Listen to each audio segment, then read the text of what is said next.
السلام عليكم ورحمة الله. أهلا وسهلا بكم في فيديو جديد. مرحبا بكم في قناة غزال إن إيطاليا. هذا الفيديو إن شاء الله غادي نشارك معكم هذا لاطاغت مناسبة ممكن. المهم احنا المناسبة عندنا هي 7 شهور، وهاد لاطاغت ممكن تقدموها في العقيقة بوفي ديال العقيقة.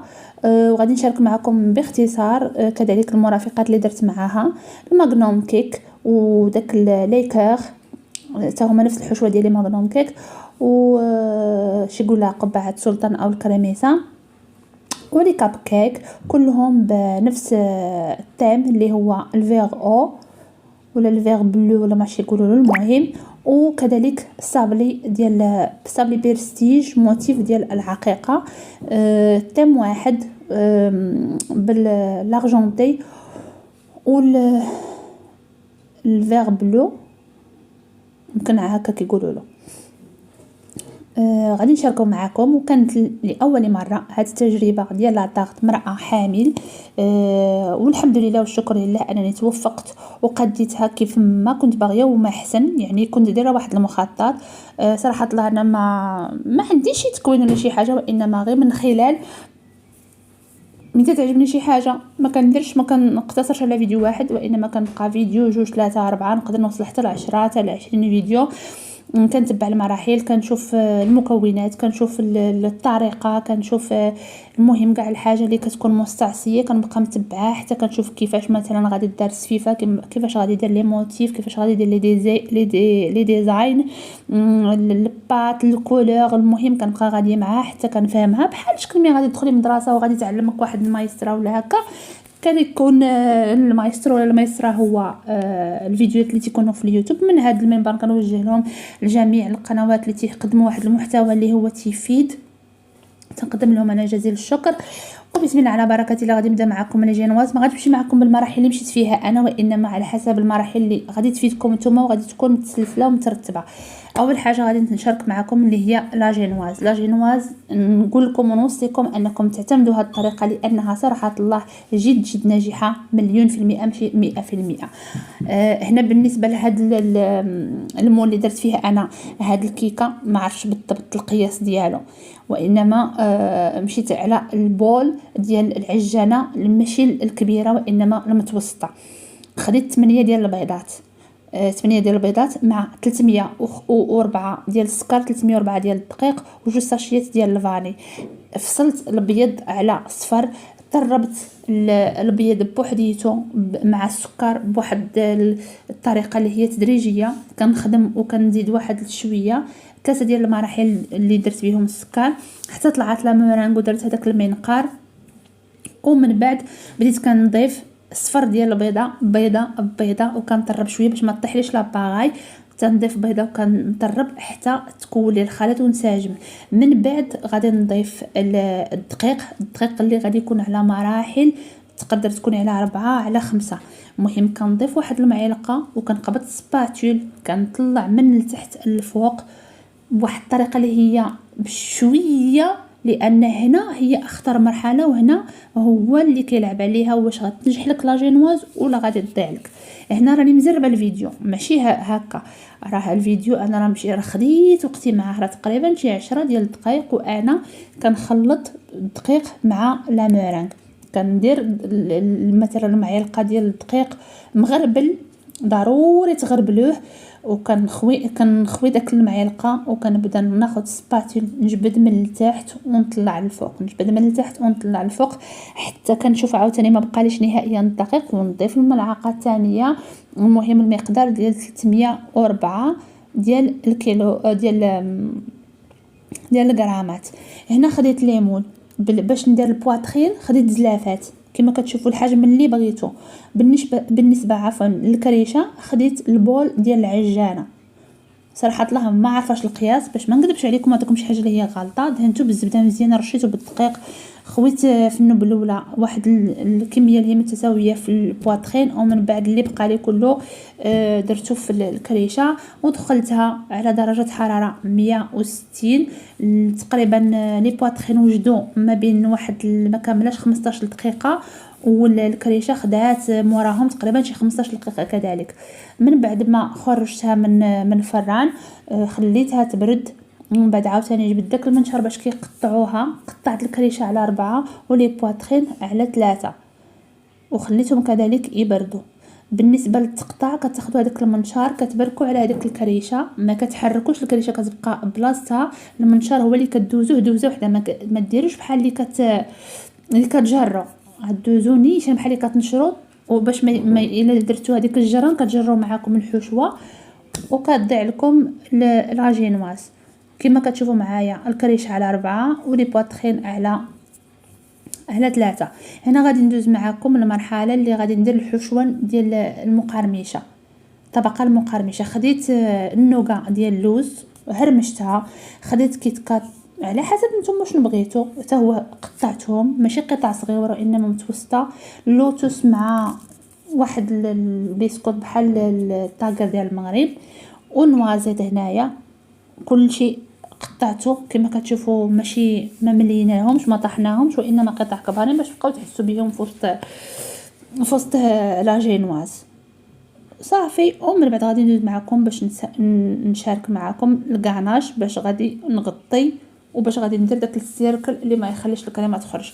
عندي هنايا 400 غرام عفوا 400 مليلتر ديال القشطه الطريه يعني نص طرق ل 100 مليلتر. وعندي الشوكولا اللي هي غاناش عفوا الشوكولا اللي تكون من واحد النوع اللي مزيان اللي هي 200 غرام. يعني دائما نص الشكلاط يكون نص ديال الكريمه. خديتي 200 غادي ديري 100 ديال الشكلاط، خديتي 400 ديري 200. بالنسبه للكريمه 200 الاولانيه غادي نديرها في الكاسرول تسخن، وغادي ناخذ الشكلاط، خديت الشكلاط في بول وغادي نضيف عليه هذيك الكريمه من بعد ما سخنات، ونخلط مزيان حتى ينسجموا العناصر، حتى ما يبقاش حتى تذوب الشوكولا مع الكريمه.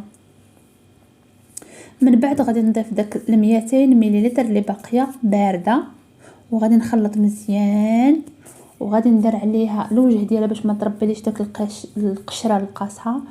غادي ندير الورق ديال السلوفان وغادي نوضعها في الثلاجه حتى نبغي نحتاجها. منين غتبغيو تحتاجوها غادي تجبدوها وتطربوها، لان ضروري تطربوها لحقاش كتقصح. ولا قصحت لكم بزاف وبغيتو تستعملوها تديروها في الباماغي وكتهزوها وكتبداو تليسيو بها الوجه ديال لاطاغ ديالكم. وهنايا راه غادي نبدا نحرك مزيان حتى ينسجموا العناصر كاملين، وغادي نوضع هنايا صافي راه ننسجموا. شوفوا ما كيبقاش يبان نهائيا لا كريمه لا حتى شي حاجه. نوضع عليها السلوفان وغادي نوضعها في الثلاجه، وغادي ندوز باش نشارك معكم الكريمه اللي غادي نحشي بها لاجينواز اللي هي مكونه من 500 مليلتر ديال البانا، هي القشطه الطريه اللي هي نصف لتر، وغادي ناخذ 2 معالق ديال الشوكولاته ديال الدهن ميلكا اللي متوفر عندكم ماشي بالضروره، وبواطه ديال الماسكربون. من بعد ما كنطربوا داك البانا مع 2 معالق ديال الشوكولاته ديال الدهن، ما احتاجيت هنا السكر لانها ديجا راها حلوه، وغادي تطلع لي نص طلعه ما غاديش تقصاح. غادي نضيف البواطه ديال الماسكربون وغادي نعاود نطربها وغادي نوضعها على جنب. هاد المرحله انا هي اللي درت الاولانيه صراحه الله.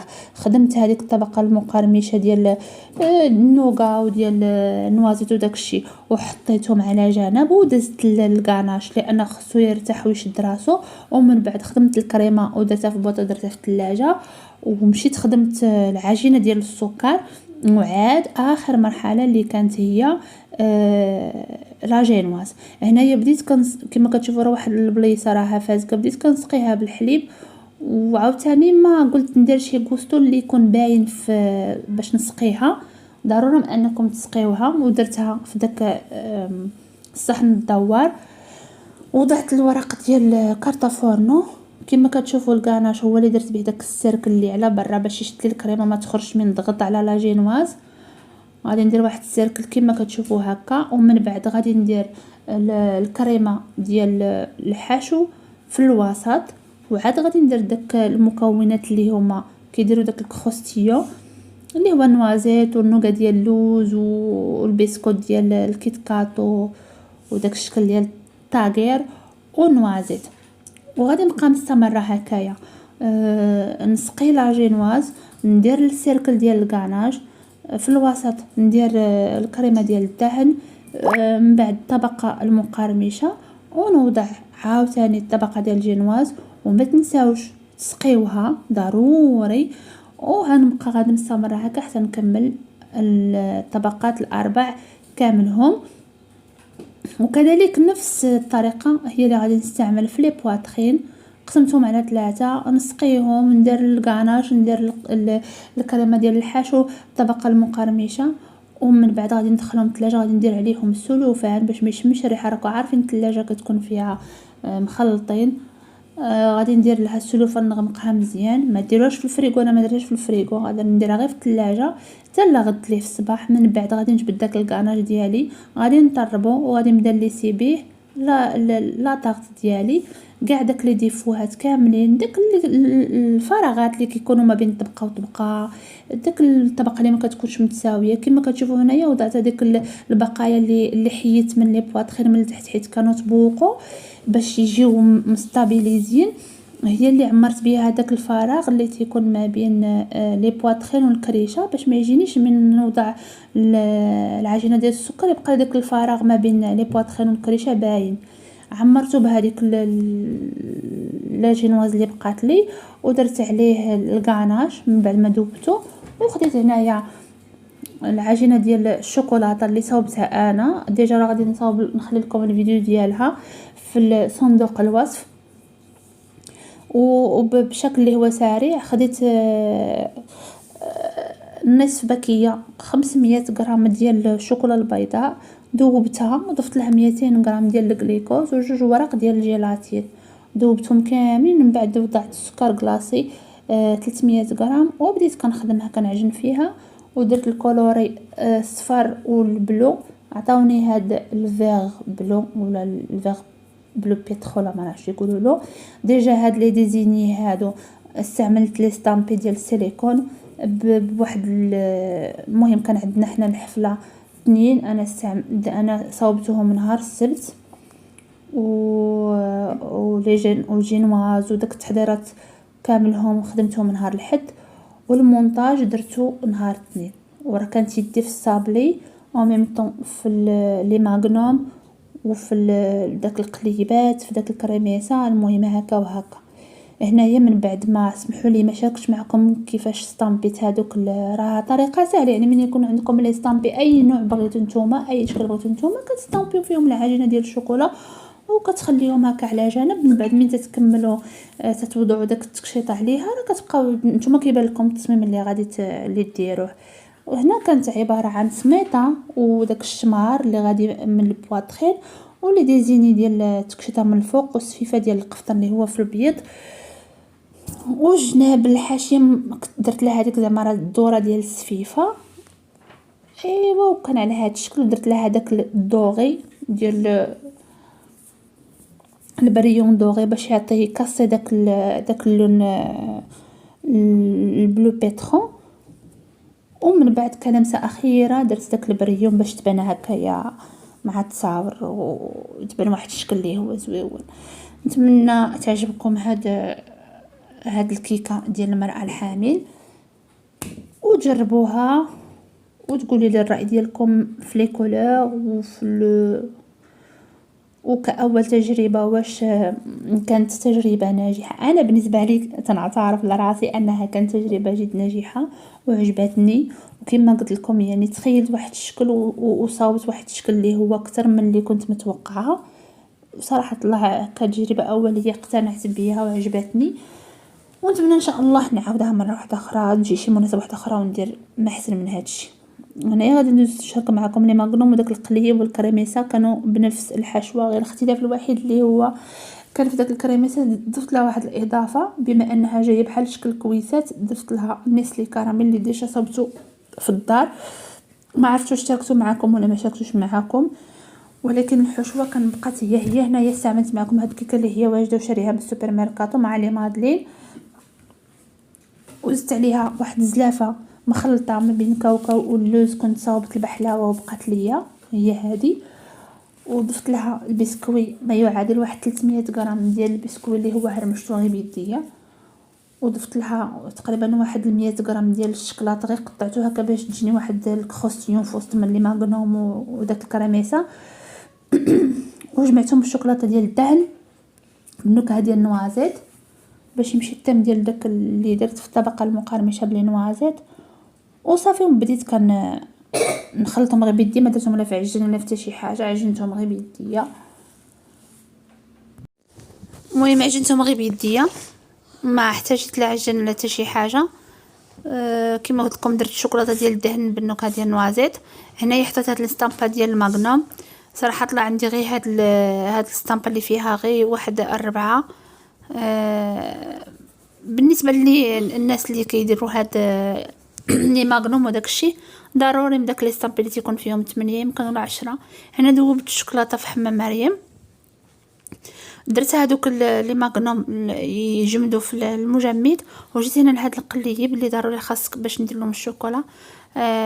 تندير واحد الكوش الاولاني، ضروري تكون عندكم شي شيته ولا شي حاجه باش تدهنوا هذوك لي سيليكون وتخشيوهم في الثلاجه يجمدوا، وعاود تخرجوهم وديروا من طبقه من 3 ديال الطبقات حتى ل4 ديال الطبقات.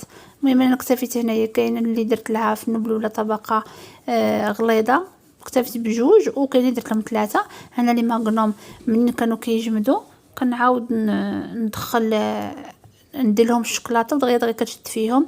دزت هنايا من بعد من كملت لي ماغنوم دزت لها هاد الكريميسه اللي درت لها نفس الشكل بالنسبه للقليب، درت لها الكوش الاول والثاني، ومن بعد خويت فيها داك النيسلي كراميل، ومن بعد عاد بديت كندير داك الحشوه. هنايا اسمحوا لي كانت يدي عامره بزاف ما قدتش انا نشارك معكم التزيين وهادو ديجا راني استامبيتهم قلت لكم يومين قبل صافي. وبديت ندير واحد الشيته اللي هي خاصه بداك البريو، كندوز عليهم واحد اللمسه، من بعد كنحط هذوك لي موتيف وكندير داك الحقيق وداك اللي عندكم ما عندكمش ممكن تحتفظوا غير بهذوك لي موتيف. هنا بالنسبه للقليبات من بعد ما جمدوا درت فوس منهم الحشوه وغلقت عليهم بالشوكولاط. من جبدتهم عاوتاني قبضت هذيك الشيته ودوزت عليهم بهذا البريو اللي هو ارجونتي.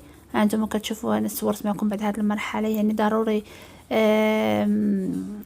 الا بغيتو ديروه على شكل سائل كتستعملوا معاه واحد بحال هذوك اللي تنديروا حنا داك النكهات اللي هما سائلين، وكدوزوا عليهم بحال كتصبغوهم، ولا بغيتو غير بحال هذا الشكل كيجي خفيف كان احسن صافي. ونفس الشيء درت لهم لي موتيف هادو ديال سالوبي دوب تشوتشا ولا ما عرفتش يقول لها المصاصه كنقول لها حنايا كراريسه داك الرجيله، ودرت لهم واحد اللمسه ديال خططه ديال الشوكولاط. وهنايا راه من بعد درت فيهم هذيك العبوده ديال لاكلاص حيت ما كانوش متوفرين عندي، ومنين شريتهم حاولت باش ما نهرسهمش دخلتهم غير بشويه، وكان هذا هو الشكل.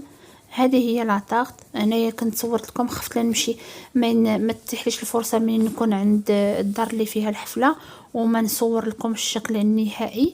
وكانت هنا الاضاءه مع البيت ديال الوليدات يعني كما كتشوفوا راه الوراق وداك الشيء كنت حطاهم بعيدين عليهم باش ما يضيعوهم ليش.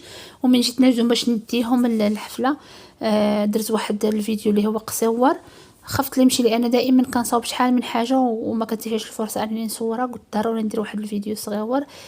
صورتي هذيك ما صورتش راه غادي يبقى عندي. المهم هذا هو الصابلي، ما شاركتوش معكم لان ديجا انا راني غادي نحط لكم ماشي ديجا غادي نحط لكم واحد الفيديو فيه بحال هذا الصابلي هذا غير اللون اللي مختلف. وصافي كانت هذه لاطارت كانت هذه لاطارت وكان هذا هو الدم اللي درت في الحفله. هاد لي كاب كيك راه صوبتهم الصديقه ديالي ماشي انا غير زينتهم بالعجينه باش يكون طيم واحد. و هادو صراحه داك الورده جات زوينه مع هاد لي كاب كيك احسن من هذوك الرجيله وداكشي الاخر. ودرت لهم داك البريو تعطي واحد اللمسه اللي هي زوينه. ومن بعد راني غادي نشارك معكم في النهايه ديال الفيديو الحنينه اللي دارت الصديقه ديالنا اللي حامله، الله يفكها على خير وبخير. والاجواء كانت جد رائعه، عشيه دازت ما شاء الله زوينه. ونتمنى ان شاء الله ربي يفكها على خير وبخير وتشوفوا ليها بالصحه كامله، وان شاء الله يجعل ربي زياده في الاسلام. هنايا هذه هي الطبله. هانتوما هلاطات بانت في الاضاءه شويه زوينه، الاضاءه كانت شويه زوينه اضاءه مزيانه. هادو لي ماغنوم. هنا من بعد ما درت لهم داك العويدات، هادو مملحات صوبتهم هي الصديقه ديالي. هنا داك الباستا ديال الشوكولاته مع ما كانش في الثلاجه، بدات شويه كتيبس وداك لي موتيف كيقطعوها لانها راها تقريبا شي 4 ديال السوايع ولا اكثر وهي على برا بلا ثلاجه. هذا هي الطبيله ديالنا، هكا جات على هذا الشكل. ونخليكم مع الاجواء ديال الحنه، وكذلك في التالي من غادي تقطعها كيفاش جات من الداخل. هنايا راه كانت مولات الحفله قطعتها. انتم كتشوفوا السكين كيدايز نيجان ما قاصحه الباستا ما حتى شي حاجه، وجات لذيذه وميم توتال داخل الحشوه ديالها نالت الاعجاب ديال الناس اللي كلاوها. الحمد لله كلشي شكرها، لا من ناحيه ديال الشكل لا من ناحيه ديال المذاق. الحمد لله الشكر لله انني توفقت وصوبتها. صراحه الله عجبني الحال. ونتمنى ان شاء الله ما تكونش هذه اول واخر مره، مازال ان شاء الله نصاوب اشكال وحدين اخرين. سبق لي كنت صاوبت من شدة صديقه ديالي داك الباتينتي، صاوبت لها واحد الطرطه، ولكن كنت غادي ندير بغيت نختار على السياره ولكن ما زعمتش. ما شاء الله من خديت التجربه وصدقت ناجحه. ان شاء الله نحاول ما امكن نصاوب بزاف ديال الحويجات، لان هذا الميدان هذا ديال الحلوى شاسع وفيه بالنسبه للناس اللي ملمين بهذا الشيء واللي مهتمين وعندهم هوايه في هذا الشيء راه عطا الله ما تصاوب. غادي نخليكم هنايا، غادي ندير لكم شويه ديال الموسيقى مع الاجواء ديال الحنه. وكنتمنى اللي شاهد الفيديو وعجبو سواء لقى ملاحظات شي حاجه ناقصه شي حاجه زايده يخليها لي في لي كومونتير.